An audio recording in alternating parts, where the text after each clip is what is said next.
Welcome to Endurance Unplugged with Josh. I am your host, The Josh, and hope you guys are all doing well. It's a podcast, new podcast, where we talk all things endurance sports, triathlons, running races, trail races, gravel biking. I think we have some mountain biking that we're going to be talking about in a few weeks. There's some awesome stuff here. I live in central Pennsylvania, where there's some amazing races like Ironman 70.3 Pennsylvania, Happy Valley, which is coming back June 14th next year, as well as many other events from mountain bike races, the Seasons of Rothrock. We've got the Tussey Mountainback 50-miler ultra marathon and relay, who I have the godfather of that race, Mike Casper, here with me, and we're obviously going to be talking to him a little bit today.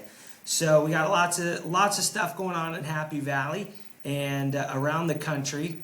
So the other day we had a podcast with Corey Roberts of Ironman 70.3 Jones Beach, which is just around the corner. We are crossing our fingers. We're going to have an epic day weather-wise for that event. So check that if you're going up there, or if you want to know a little bit more about that race for the future, check that podcast out. So without further ado, let's get talking to Mike here. We're going to talk about the ultramarathon and relay that's coming up. We have all sorts of distances. And what I would like to, there's a lot of questions out there, how the race is doing, what's new, what's going on. And Mike, I just want to kind of talk real quickly initially here about the what's going on with the management of the ownership of the race. So Mike Casper started the race 25 years ago, right? That's so right. We're going into year 26, and where there's new ownership. So myself, I have three other guys, Chuck, Tom, and Scott, my buddies. We have taken ownership of the race. So Mike is still going to be heavily involved with being there, but a lot more relaxed, right, Mike?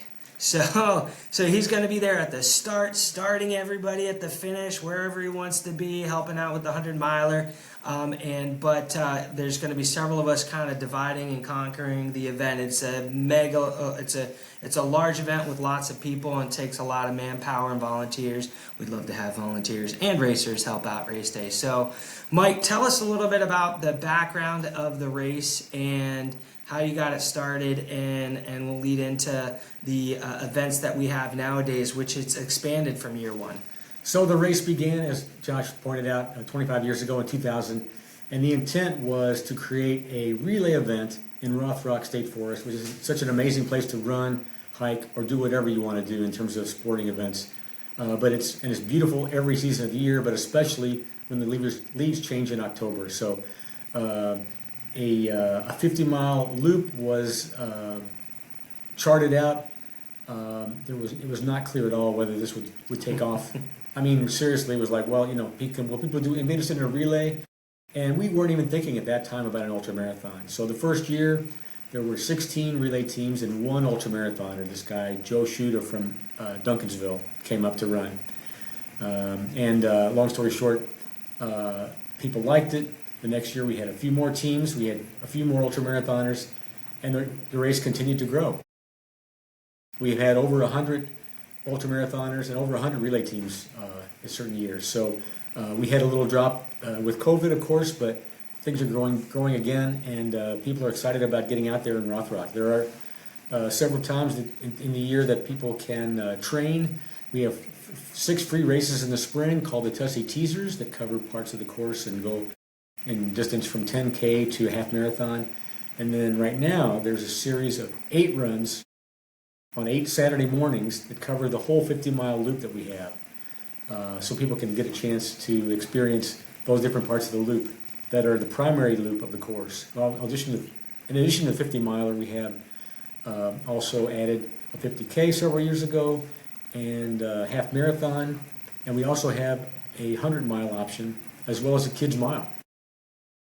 Yeah, so basically what Mike's saying is that with this event, it's expanded into the whole family, and the whole office can jump in and participate in this in some aspect that weekend. We have, like you said, the 50K, the half marathon, right? Mm-hmm. And then the ultra races, and then the relays. And one of my favorite events, one of my favorite races of all time is the relay race. This 50-mile relay race is you get in a car with anywhere from two people doing a race, a two-person race, up to eight team members. And the car ride, I mean, the running's fun, but well, for some people it's fun.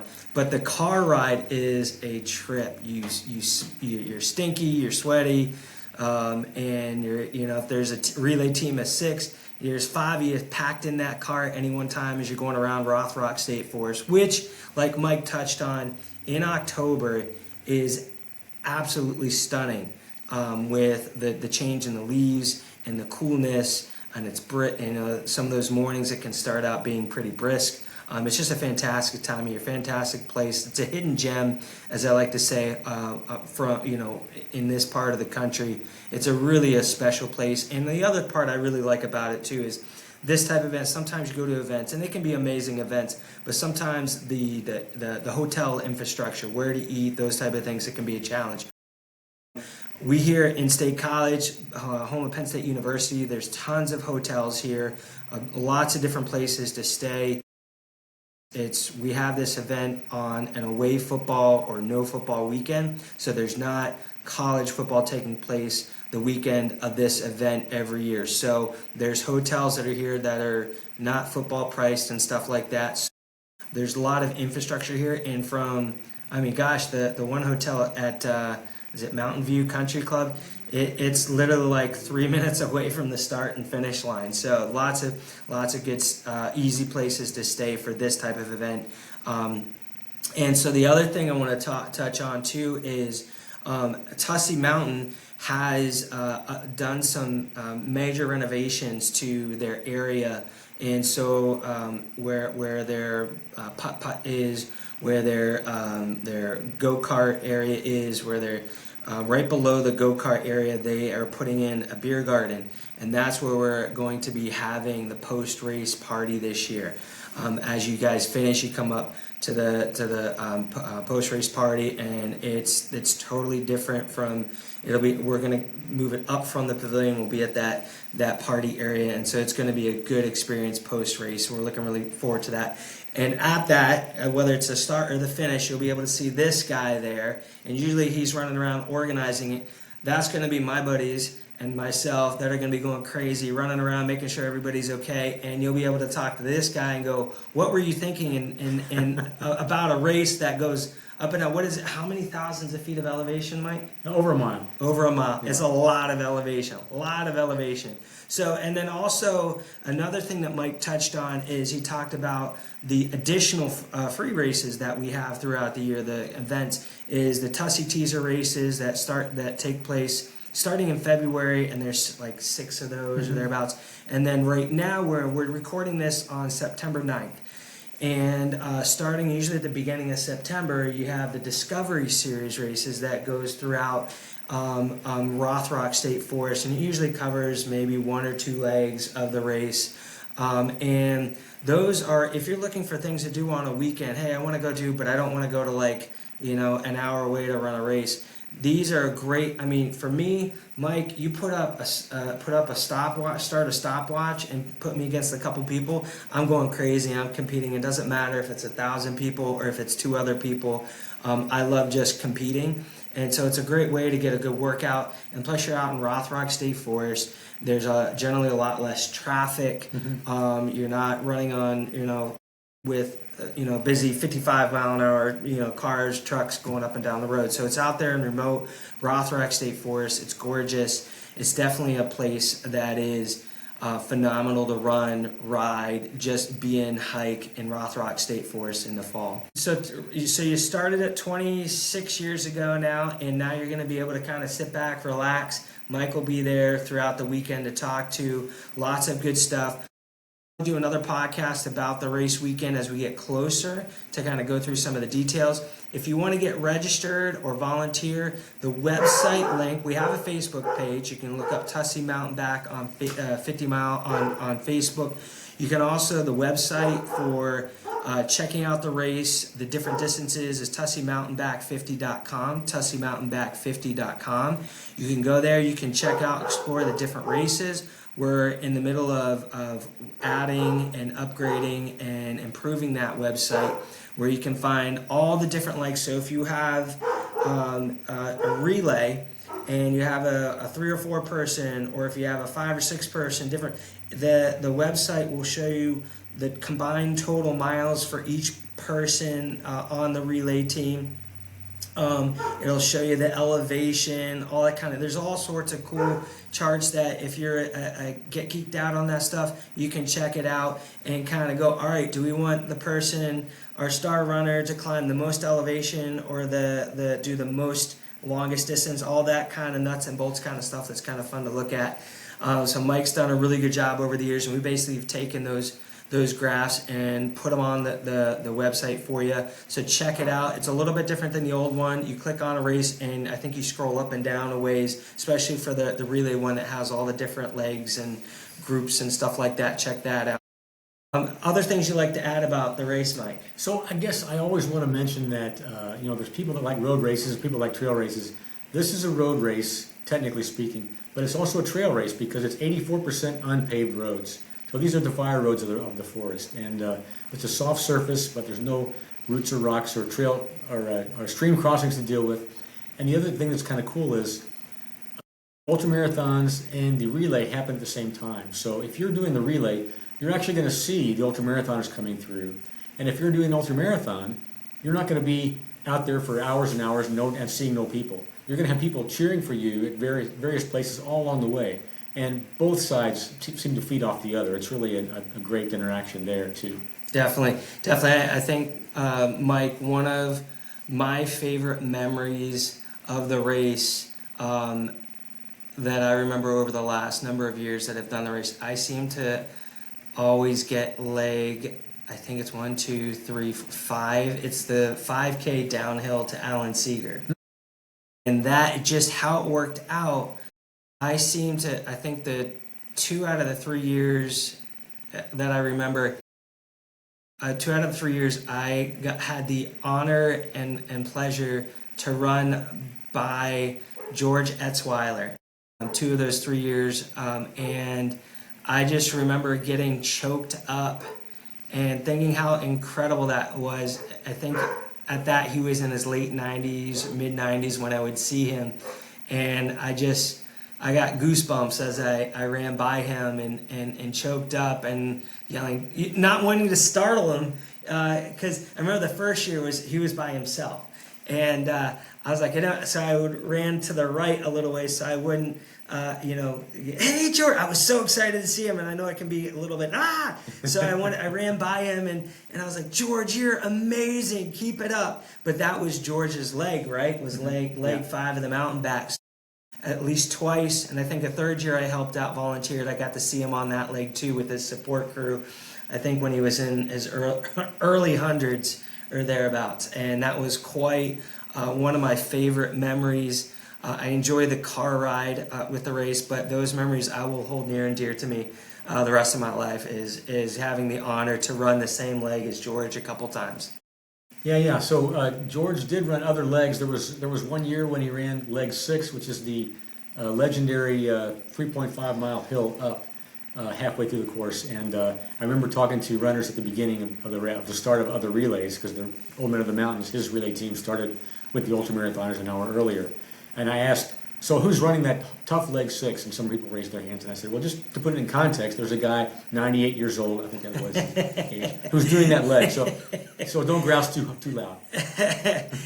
George, God bless him, man. He was a true inspiration. Him into Mount Washington and all that. But I love seeing him and his team here. It was. I hope I have the ability one day to do some of that when I'm up there in years, if I make it that far. So the other thing I want to call out attention to is the Tussey Mountainback Relay and Ultramarathon every year selects a charitable organization that we donate a portion of the proceeds from the race. Mike has done this traditionally for many years, and different charitable organizations have been the selected. They apply and you select them, and a portion of the proceeds from the race go to that organization. And and obviously we also encourage that those charitable organizations, if you feel so inclined, they'll be there race weekend with an aid station. And this year it's the Jana Marie Foundation. You can donate to these organizations. Any of the ones that we select are fantastic organizations. Jana Marie does an amazing job in town in mental health awareness, which is so critical in where we're at. I know through COVID, what I did is I spent hours and hours and hours in Rothrock State Forest. Was my where I was able to kind of get away from all the chaos of everything and kind of get my brain healthy. And it's so cool to have an organization like Jana Marie as the beneficiary to the race. And so they like I said, they do an incredible job. And I'm glad that we're able to, from your support, the athletes that support this race and the sponsors that support this race, and the Happy Valley Sports and Entertainment Alliance, Happy Valley Adventure Bureau that back this race, we're able to give back to the community, and you've done so for many years. So we'll continue that tradition, and that's a really important part of why we do what we do. And just like Mike, I think all of us, my friends that are helping organize this race, that we do it because we love it. We want to see this race continue on for many years to come, and that it's such. And I think I go back to COVID and where we were distanced and all that kind of stuff through that time period. And I look at this type of event is bringing community together, whether it's at an aid station, whether it's in that car. It's a super awesome time to be smelly and stinky and grumpy and tired and all that kind of stuff. When you see people's true colors, when they're out of their comfort zone and bonding with other people, I think it's a great time. So Mike, I just want to say thank you for starting this event, and we hope to carry it on for many years to come. And I hope that you're around and able to cheer people on, start the waves. This race is you, and you've done a lot for the community with this event. Well, yeah, Josh, thanks. I really just want to say I'm thrilled with the leadership that's taken this on. I mean, you guys are truly inspiring in terms of the spirit you have and the dedication you have. So I have no doubt that the race is going to soar from here. And still, I do want to say that we do it for the runners, but we also do it to give back to the community. So I really think that's a wonderful dual purpose for this event. Cool. Thanks. So the website is TusseyMountainback50.com, TusseyMountainback50.com. We also have a Facebook page where you can see updates on events. They have the location. They have on the website and the Facebook page. There's a flyer a post from a couple weeks ago where it has the locations and start times of those Discovery Series events that are on the events/races. And that you guys can jump into, and they're fantastic. It's a good group of people that get out there and participate in those events. And even if there's a football game that day, it's in the morning. It starts at 7:30. We meet at 7:30. We get going by 8 o'clock at the latest, and you'll be back in time in town to go up and tailgate and go to the game and all that kind of stuff. So even if there's a 12 o'clock game, you can get out to Rothrock, run the race, get back, and go. Yeah. Well, the last thing I want to mention is that people sometimes wonder, well, why should I do this? And so it takes me back to the jingle that we associate with this race since the beginning, which is just for the hill of it. There we go. So, all right, that was Endurance Unbound. Right? Is that what I called it? Endurance Unbound. I had to change it. Unbound. Yeah, there you go. Endurance Unplugged with Josh. And we had special guest Mike Casper, the Tussey Mountainback 50. And just want to say thanks and for joining us today. And we will be back for more podcasts with other race directors and other events coming up in Center County and across the country, and maybe even more. Maybe we'll have a guest podcast out at Kona here in a few weeks. So that'll be cool. That would be cool. So we'll see. We'll catch you guys later. And as always, don't forget, even for the hill of it, start swimming.